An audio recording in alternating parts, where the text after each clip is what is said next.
I've decided that with the recent changes to YouTube, this is my chance to have my claim to fame, and I am going to upload very family-friendly content, very calm,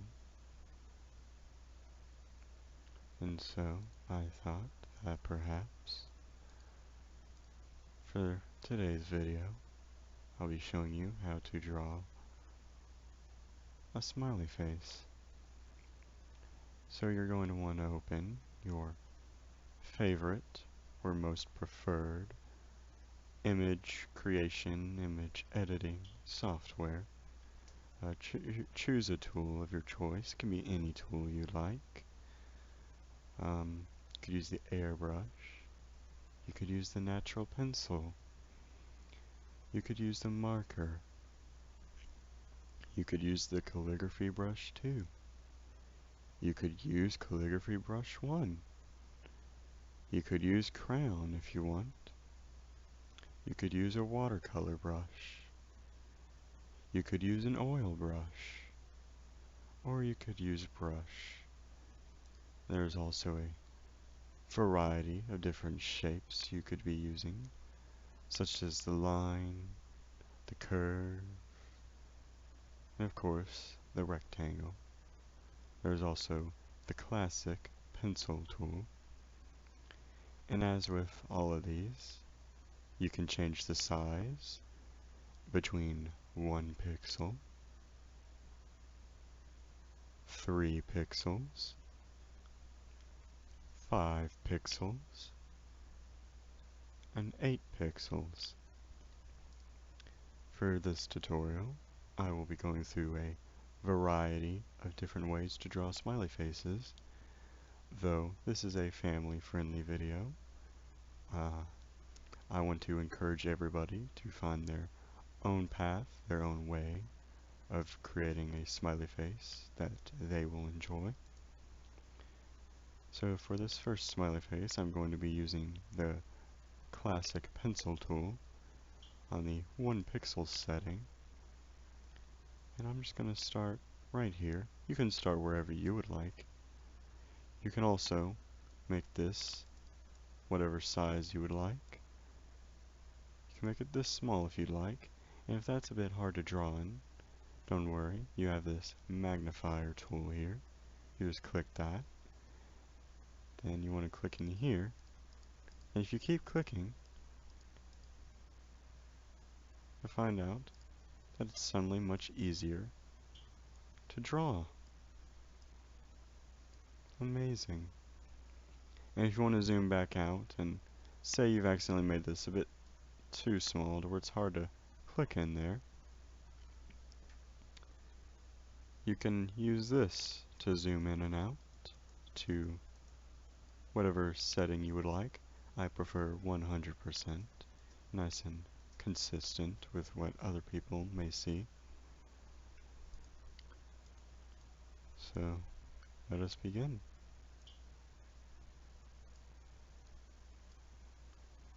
As you can see here, I started with the mouth. You can start with the eyes if you would like. Excuse me. I hope that wasn't too vulgar. My apologies. Now I'm going to switch over to the 3. Oh.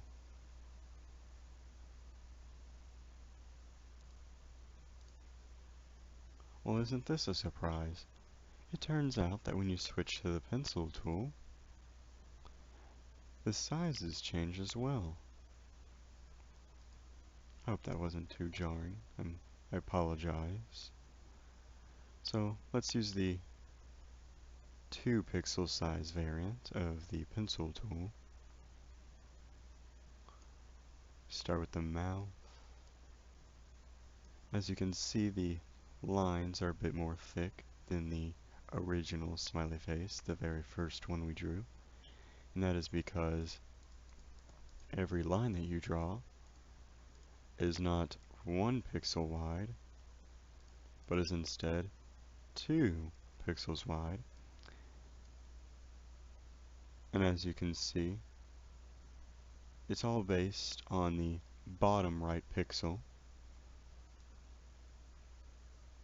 So if you were to try and move up to that pixel there, you'll see that it'll start to draw a line like that. So let's go ahead and move to the 3 pixel tool.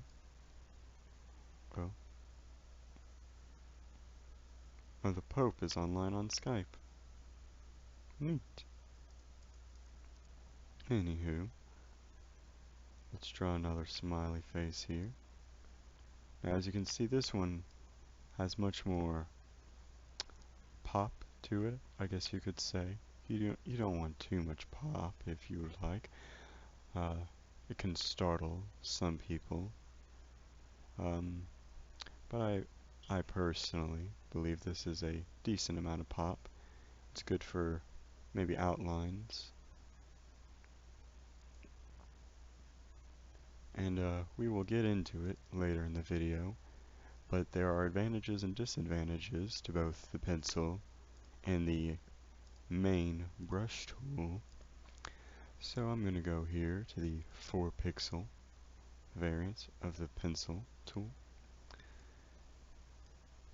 And this is quite a thick line, 4 pixels.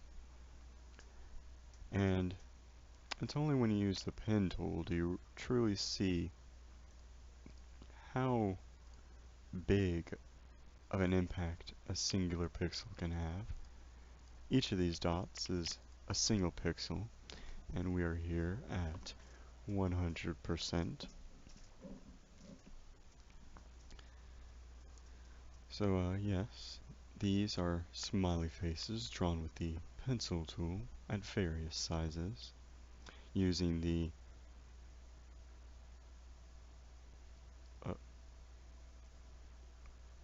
um,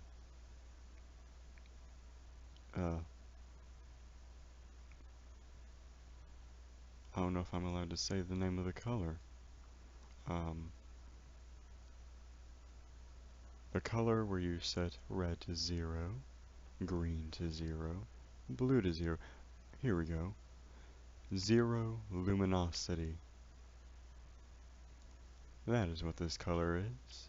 0 luminosity. Nice and family-friendly way of referring to that color. And this color here, this is 240 luminosity. Now, some people, and there's nothing wrong with what I'm about to say about these people, it is a common misconception. Some may believe that the luminosity should stop at 100, but it's a very neat thing that allows greater flexibility with what colors you can have, that it goes up to 240. I myself don't 100% understand it, but as you can see, just lowering a little bit. It's not too noticeable, but as you can see, it just changes just like that until you get back down to 0. So now we're going to be using the main brush set at 1 pixel.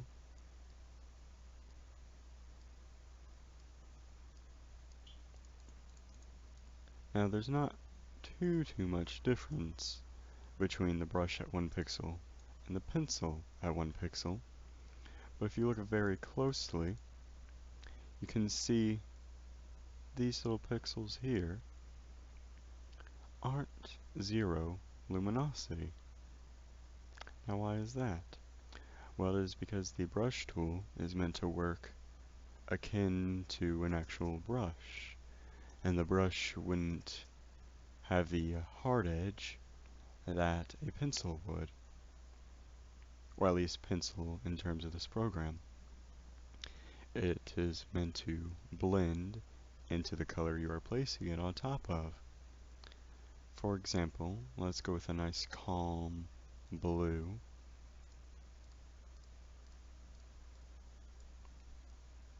If I was to use this on here, you can see that it tries to blend with the blue a bit. And you can see there that when you switch to 3 pixel and higher for the brush tool, it's much more noticeable. Now the reason people enjoy this is because it makes your lines seem more smooth, not as rough as the pencil tool would have them appear. Let's go to the 5 pixel.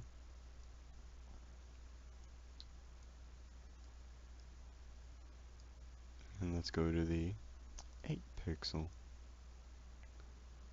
Ooh, now that pops very much. Ooh, pops a little bit too much. I'm very sorry I was not able to warn you beforehand. Um, I do hope that this did not frighten you. I try to keep my videos as family friendly as possible. Let's go to the calligraphy brush. Now the calligraphy brush is very interesting, as the smallest size starts at 3 pixels rather than 1. And you can see why right now. Based on the direction that you're moving with the calligraphy, if you move in the upper right direction or the lower left, you're going to get a more thin line, while if you move upper left or lower right, your lines are going to be a bit more thick. However, with the calligraphy brush 2, those roles are reversed.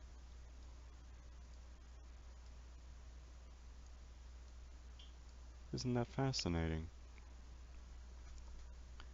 That was one of the biggest surprises I ever expected from this video. And with that in mind, I don't think I'll need to show off both of these at their different sizes. So with the calligraphy brush 1, I'm going to go to the 5 pixel size. Ooh. Let's not finish that. It goes up to 10 pixels. Oh! Oh, I'm sorry. Oh, I probably got a bit too excited there. As you can see, the calligraphy brushes can get quite intense, but they still have that very thin attribute when you go in their linear direction. However, if you go in that direction, it's quite thick. It pops quite a bit. So let's switch over to the airbrush tool. Set it down. Now this one starts at 4 pixels, and this is everyone's favorite, though you can have your own favorite if you would like. There's nothing wrong with having differing opinions. So at 4 pixels, the effect that the airbrush tool has isn't too noticeable, but as you can see, it throws each pixel down at random intervals. So if I just click as fast as I can, you can see that this is not this. But if I hold it down, let's go to the larger size, 24 pixels. As you can see, this is how the airbrush tool, I believe that's what it is called. Yes, that is how it works. So you can get effects like this, an almost static appearance. Say you were going to make a TV that wasn't properly functioning. You would use this, and you could get that nice static effect. Let's switch over to the oil brush now. And we seem to be having a theme here, where the smallest pixel size you can choose from increases, though I have a feeling that will change when we reach the natural pencil, perhaps the crayon as well. So the oil brush starts off at 8 pixels and goes up to 40. My. Oh. So as you can see, this is very much like a paintbrush. And this brush does an excellent job of having a blending effect. It almost looks like fur.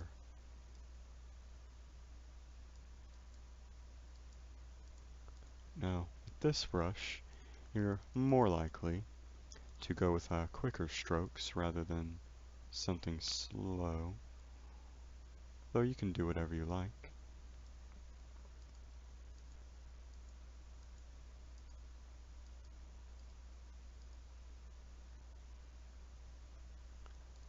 Let's go over to the crayon tool. This one starts off at 8 pixels as well. And we're just gonna draw another smiley face here. 40 pixels. My.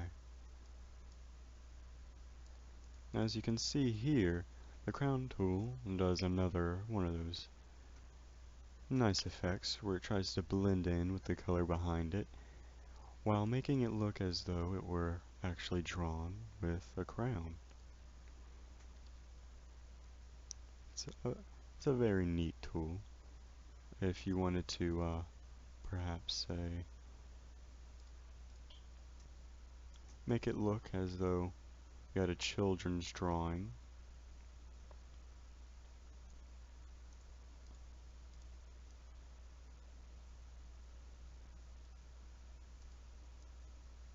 It's not a perfect representation of a crown, but it does the job rather well.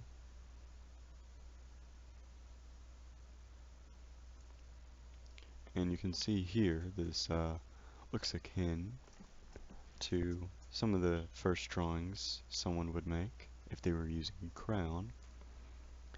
But without further delay, let's change this back to luminosity, if I recall, 240, luminosity 0.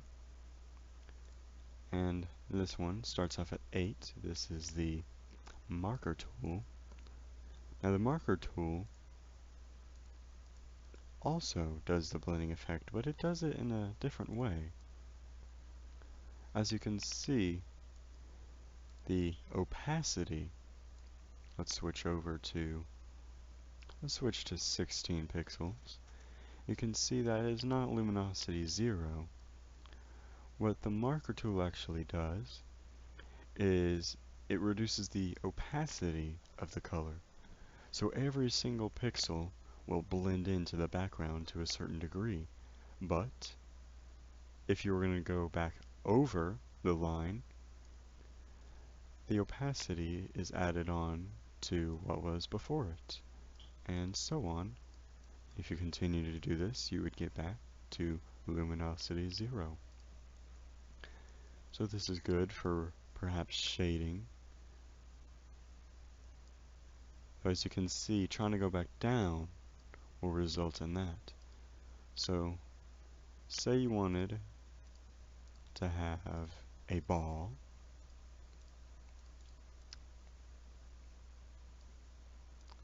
and you just wanted to get an idea of what a good color for a dark side of the ball would be.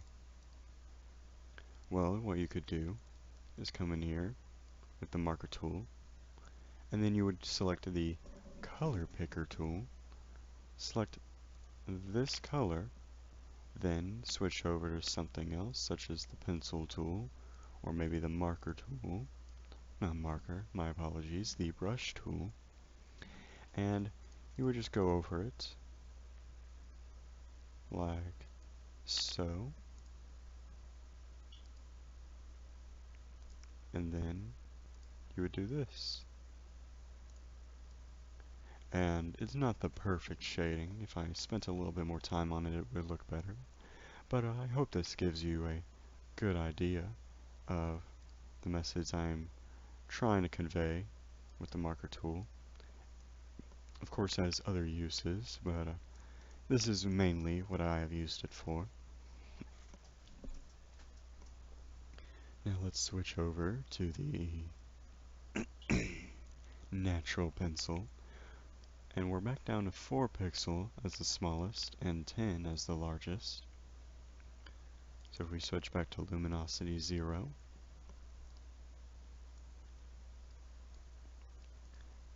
now note that the pencil tool and the natural pencil tool are different.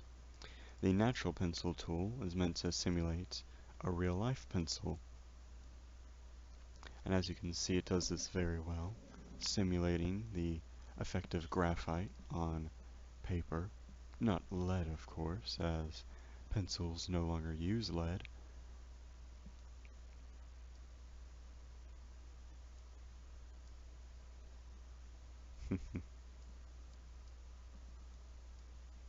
Can add some detail to your smiley faces if you would like, but let's save that for a future video. And the final tool on the brushes is the watercolor brush, which is different from the oil brush, as we will see. So let's switch down to 8 pixels. And as you can see, both brushes have similar sizes. Now, it may be a bit harder to notice, but the oil brush is meant to emulate oil brushes, oil paints, while the watercolor brush emulates watercolor. So it'll blend in a bit more smoothly than the oil brush will. It'll be watered down in a way. Alright, and now we're going to come over here to the line and the curve. The line has 4 different sizes, 1 pixel all the way down to 8 pixels. We are going to use 3 for this, and we're going to mix things up a bit, and we're going to start with the eyes, and you're going to see why in a moment. So if I just do this, as you can see, when you left click and then hold left click, you'll create a point and then a second point that will follow your cursor. When you release, you have created a line. In earlier versions of Paint, the line will exist, and that is final. In newer versions, the line actually becomes what is known as an object.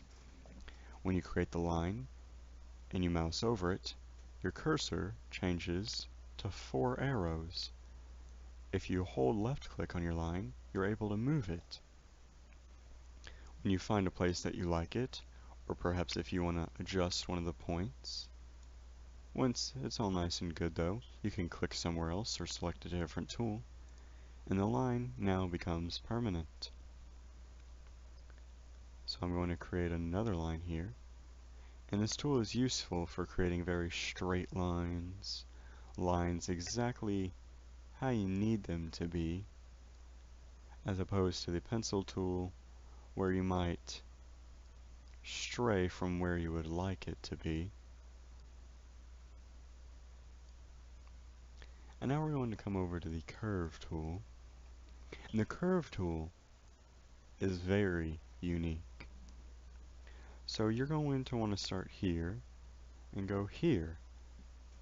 Now this face at first glance looks almost disgruntled or concerned, but when you release, you want to come here to the middle, hold left click, and then move down.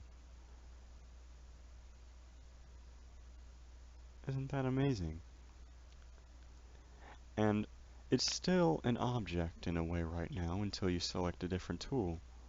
And there's 2 curvatures you can add to a curved line. So if I were to click again,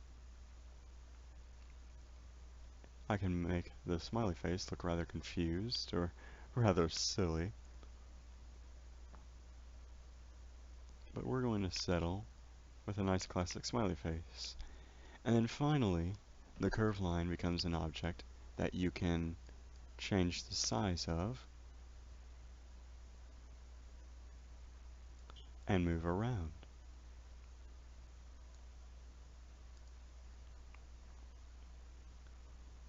Alright everybody, I think that is it for this tutorial. Thank you for watching my family-friendly Microsoft Paint tutorials. I hope you all have a lovely day. Goodbye, and I'll see you next time.